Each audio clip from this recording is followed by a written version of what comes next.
partager avec nous ce matin. C'est quoi les principales opportunités d'affaires que vous avez identifiées pour nous qui seraient intéressés à aller sur votre territoire? Alors, beaucoup d'opportunités. La Côte d'Ivoire aujourd'hui est un pays phare de la sous-région. Vous êtes sans ignorer que la Côte d'Ivoire représente un peu plus de 40% du PIB de l'espace de l'Union. La Côte d'Ivoire, c'est un taux de croissance moyen de 8%. La Côte d'Ivoire, c'est une forte démographie, donc avec une forte propension de la jeunesse. Plus de la moitié de la population est jeune, à moins de 25 ans, et c'est une économie diversifiée. Pour nous, fondamentalement, pour qu'un promoteur puisse réussir en Afrique, notamment en Côte d'Ivoire, il faudrait qu'il implique davantage les acteurs locaux. On ne peut pas donc songer à développer une activité dans un pays si on ne s'appuie pas sur les acteurs locaux. C'est pourquoi de plus en plus notre langage est tourné vers du co-investissement et non de l'investissement au sens strict du terme.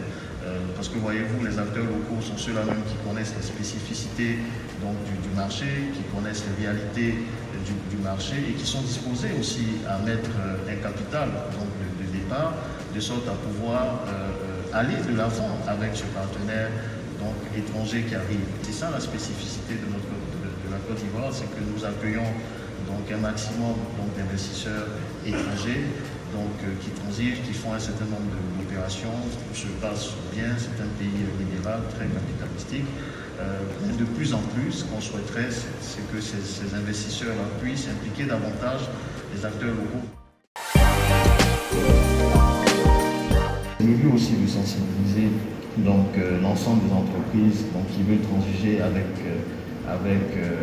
l'international, de s'orienter aussi vers les sociétés de capital risque.